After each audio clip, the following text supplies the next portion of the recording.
Hey everyone, in this video we're going to take a look at chapter 13 of the Ecce Romani textbook and translate the story together. So the thing you want to keep in mind as we go through this story is that you want to make sure that you have the new grammar under control, because in this chapter they've introduced a new tense, and it's the first time you're going to see verbs that aren't in present tense. So the new tense that you're learning is imperfect. So we'll do a quick review here, but you want to make sure that before you do anything or even try to translate this story, that you read through the grammar or watch a grammar video. Feel free to watch mine linked at the end of this video. But read through something, even if it's just notes from the textbook, and do some practice problems so that you feel comfortable with the imperfect tense so you can recognize it and be able to translate this story correctly. The other thing you want to do, like I always say, is make sure you have the vocab under control and then find someone that you can read this story to. So read it out loud, practice your pronunciation, and have someone read it back to you so you can practice your listening skills. This way you're catching on to the pattern of the Latin, and you're hearing things that you'll catch on to help you with your translation. For instance, you're going to hear the BA in imperfect tense, which will be your clue that something's happening in the past. So to start, what we want to do is just a quick review of the imperfect tense to make sure that the grammar is good, because otherwise you will struggle with your translation on this. So you want to remember that tense comes from the Latin word tempus, which means time. So the tense, when we talk about tense for a verb, it's when the action happened. So the timing of the verb, basically. Everything that you've seen so far has been present tense, right? So for the first 12 chapters, everything was happening right now. You were saying things like the boy is walking, the girl is reading, the dog is barking. But now we're going to be able to put things into the past, and that's where the imperfect tense comes in. So you want to keep in mind, imperfect means not completed. So these verbs are actions that happened in the past, but they happened over a period of time. They weren't completed in one moment. So one way to think about the imperfect tense is to think of your 5th birthday, right? You could either go back and look at a photo of yourself, maybe you're blowing out the candles on the cake or eating the cake or opening a present, whatever it is. You can either look at a photo, or you might have a family video of your 5th birthday. And if you're watching the video, you're seeing a moment or a set of time in the past that wasn't one moment. It was over a period of time. So in other words, the photo is one snapshot of you blowing out the candles. The video is a chunk of time in the past. That's really what the imperfect is. It's a way of visualizing the imperfect. And when we use it, you want to think of it as a video, right? So you're looking at a period of time in the past, and you're talking about an action that wasn't completed in one moment. It took some time. One way to think about it too is continuous action, right? Not completed, but continuous or repeated action. All of these are what the imperfect tense is. And the way we translate it more often than not in English is with the words was and were. So instead of saying something like, I am walking, now you're going to say, I was walking. That's what the imperfect tense does. And to form the imperfect, it's pretty straightforward. You go to the infinitive and you drop the RE ending. That's what we call the present stem. Then you add your infix BA. The BA is telling you that the verb is imperfect tense. Okay, so you want to keep in mind that the BA will be there. Then you add on your personal verb endings, which are MST, must, tis, und. The only difference here is in first person singular, you're not seeing an O, you're seeing an M. It's an alternate. You see it a lot in different Latin tenses, right? But the M is the equivalent to O that you've seen so far, okay? For third IO and fourth conjugation verbs, you just want to make sure that there's an IE in front of the BA. You can break it down and kind of go through all the rules and realize that you're adding an E for fourth conjugation and adding an I for third IO. I think the easier way to think about it is when you know your verb is third IO or fourth, just make sure there's an IE in front of the BA. That's all you need to do. So here's an example. If I gave you the verb ambulo, ambulare, which means to walk, to put it into imperfect, you would take ambulare, right? Drop the RE. That's what you have in blue here. Ambula. That's our present stem, right? The imperfect without the RE. That part means walking. You can see the translation underneath in English. The ambula means someone's walking. Then you add your BA, which is in green here. Ba is the imperfect infix. It means someone was walking. Right? Then you have your verb ending M, which means I, right? So when you put that together, ambula bam literally means I was walking. Or if you take it in the order it comes at you, you'd be saying walk was I, right? But either way, you're saying I was walking, not I am walking, but I was. And you can tell that it's imperfect tense because of the BA that you have in the middle of your verb. That's how you spot imperfect tense verbs in Latin. So now we can look at a chart. This chart is giving you examples of the imperfect tense for first, second, third iota, and fourth conjugation. Okay, so feel free to pause the video if you want to look at them more carefully, but you'll notice we're doing the same process every time. We're going to the infinitive, we're dropping the RE, and we're adding the BA plus our endings. You want to look to the last two columns, third iota and fourth, and you'll see what I was talking about when I said you have to add an IE in front of the BA, or rather make sure that there's an IE in front of the BA. So now you should be ready to translate this story. Okay, so as you go through, you want to catch what we just talked about. If you see a verb or hear a verb that has a BA before the ending, you know that that verb is imperfect tense. So for instance, right in the first sentence, you're going to see iter facie bant, right? So it doesn't mean they are traveling, it means they were traveling. And we'll unpack that as we go. But just make sure that you've got the grammar under control and you feel good about it, and it should be pretty straightforward to translate. So here's the first paragraph, and again, we've highlighted the different cases. So red is nominative, blue is accusative, and purple in this case is ablative. And I'll point them out as we go. But it starts with inter ea Cornelii per viam apiam iter faciebant. So you're saying, meanwhile, the Corneliuses, Cornelii, that's our subject, right? And since it's nominative plural, you're referring to the entire family, right? So the Corneliuses, iter faciebant, they were traveling, or literally they were making a journey. And you'll notice that faciebant has the BA in the middle, right? So there's our imperfect tense. Instead of iter faciunt, which is what it would be present tense, we have faciebant. And again, this is why I tell you should speak or read the story out loud and listen to it. You'll hear this when you read it out loud, or if someone's reading it to you, you'll catch the BA in the middle, and it'll help you process that this is imperfect tense. So they were traveling per viam apiam, right, along the Appian way. Then you have quod ad urbem tribus diebus ad venire volebat serum identitam ubebat equos incitare. So you have Cornelius, right? There's our subject, Cornelius. Because he wanted, volebat. So this is the imperfect of the verb vele, to want. You could say he was wanting, but sometimes in English, it's just better to go with, wanted instead of using was. But either way, you're going to get to the same conclusion. Maybe he was wanting or wanted, however you want to do it. Because he wanted ad venire, to reach. Where does he want to reach or arrive at? He wants to arrive ad urbem, at the city, meaning Rome. Tribus diebus here is ablative, right? And remember we said when you have the ablative without a preposition, oftentimes it's saying how something was done, but in this case it's showing time, which is another aspect of the ablative. So it's saying he wanted to reach the city in 3 days. That's the time within which he wants to get there. Okay, and we represent that with the ablative, very common. So since he wanted to get there in 3 days, you have serum identitam ubebat. He was ordering, and again, it's not saying Cyrus was ordering, because Cyrus is not the subject here, it's the direct object. We're still talking about Cornelius. So Cornelius was ordering Cyrus. That's the person he was ordering. So he was ordering Cyrus again and again, identitam, incitare, to urge on the equos, the horses. And again, remember last chapter, we kind of highlighted this. When you have the verb of ordering someone to do something, it follows the pattern of you order someone, there's your first direct object, to do something, right? So in this case, it's he was ordering Cyrus to urge on the horses. There's two different direct objects happening here. So don't worry too much about it, just take them as they come at you. Then you have Cyrus igitor, equos virga where barabat. So Cyrus, therefore, where barabat, was beating, right? Again, where barabat, imperfect tense, he was beating or was hitting the equos, right? The horses. Virga, with a stick. Again, we have an ablative without a preposition. It has nothing to do with time here. It's explaining how he was beating the horses. He was beating them with a stick, with a virga. Okay, so he's urging them on. Then we have dum per viam ebant Aurelia et Cornelia spectabat rusticos qui in agris laborabant.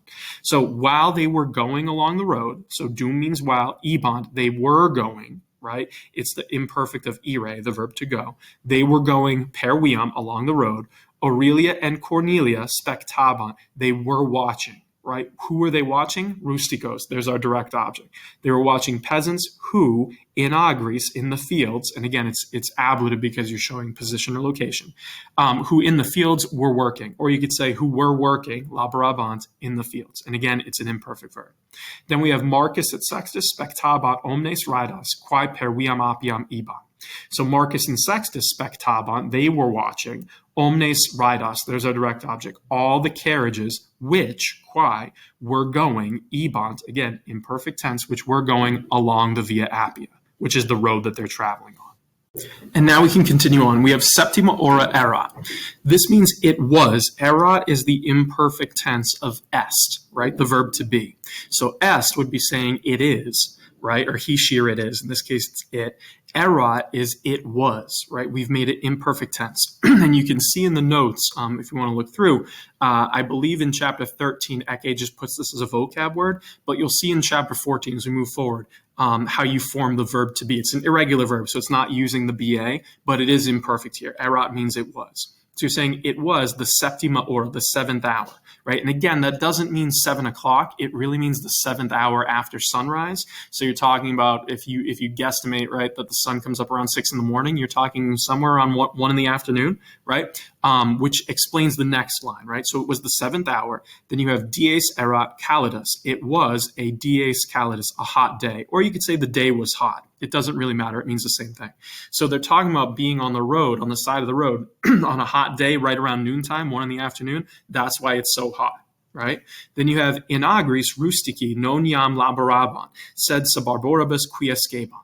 So in agris, in the fields, right, against showing position or location. And again, here we have a typo. Rustici should be red, not green. It's nominative, right? But you're saying in the fields, the rustici, the peasants, non iam, no longer, laborabant, were working, right? They were working. It's imperfect tense.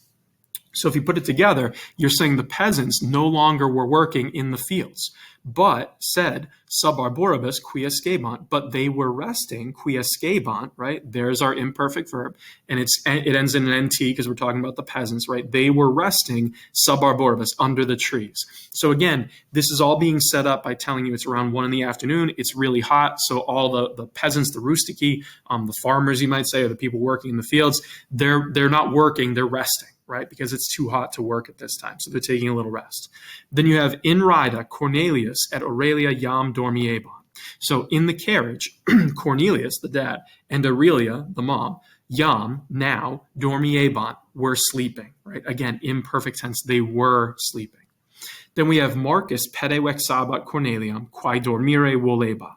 So Marcus is our subject. Marcus vexabat, he was annoying. Who was he annoying? Cornelia, right? Corneliam. There's our direct object. So he was annoying Cornelia, pede. Here again, we have the ablative, not with a prepositional phrase. So it's going to be showing how he was annoying her, right? How was he annoying her? With his foot, pede, right? So he was annoying her with his foot, meaning he was kicking her. And he was annoying Cornelia, who, the quae is referring to Cornelia, who volebat dormire, who was wanting to sleep, or you could say who wanted to sleep. So Cornelia is trying to sleep, and Marcus keeps kicking her with his foot, so he's annoying her. That's the idea. Then we have Sextus cum ridario siro sedebat, viam et vehicula spectabat. So Sextus, right, the other character in our story, he was sitting, sedebat, right? He was sitting, cum ridario siro, with Cyrus the coachman. It's ablative because cum always takes an ablative, right? It's a prepositional phrase. So he was sitting with Cyrus, who's the ridarius, the coachman, right? They were sitting together. And you have viam et vehicula spectabat. So he was watching, meaning Sextus was watching, spectabat, the road, viam, and vehicula, the vehicles.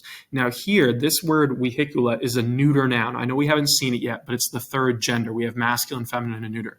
So when you have neuter nouns, the ending is an A, which looks like it should be first declension nominative singular. It's actually not. This is a accusative noun, right? It's a direct object. So it looks a little tricky. We'll explain as we go. But for right now, you want to understand that the vehicles aren't doing anything. And the way you can double check this, by the way, is if vehicula was our subject, you'd be saying the vehicles were watching something, which doesn't make any sense. It's a direct object, right? So you're saying Sextus was watching the road and the vehicles. So again, everyone's just kind of relaxing. They're going on their way. Some of the family members are sleeping. Marcus is annoying Cornelia. Sextus is hanging out with Cyrus, right? It's setting up the action of what's going to happen next. So now we go to the next section. We have subito, suddenly. Ecce marce exclamat Sextus, est auriga. And again, you'll notice the change in the action was suddenly, subito, and we flipped from imperfect tense, things that were happening, to the present moment. So the whole first part of the story was setting up of what's been going on, right, in the past, imperfect. Now we're into the present moment, and you'll notice that all the verbs have flipped back to present tense to reflect this.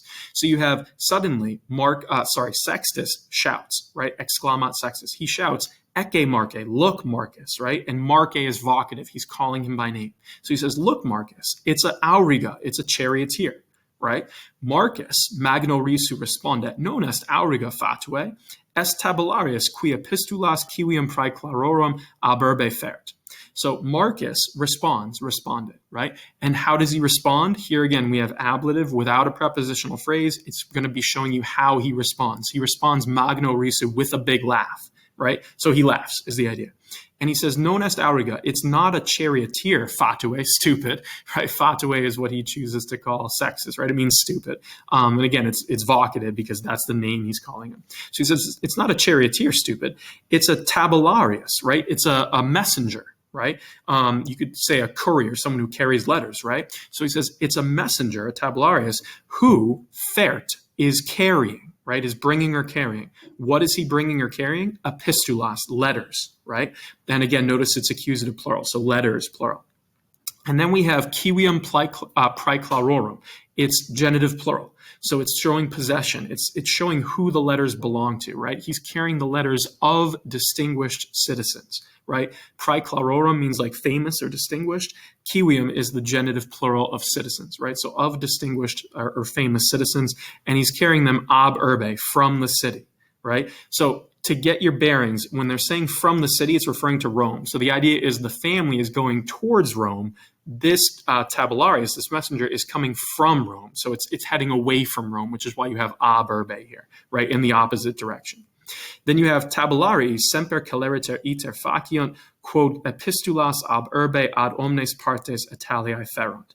So tabulari, messengers, right, couriers, often, semper, they often travel, iter faciunt, and notice it's not faciebant like we had in the beginning of the story, it's faciunt, present tense. So they often travel, celeriter, quickly, because, quote, you have to go all the way to the end. Ferunt, they carry or they bring, right? They carry epistulas, letters, ab urbe, from the city, ad omnes partes Italiae, to all parts, right? It's accusative because you're going towards something here, right? To all parts of Italy. Italiae is genitive, of Italy. So it's saying the couriers are bringing letters everywhere, so they're traveling very quickly.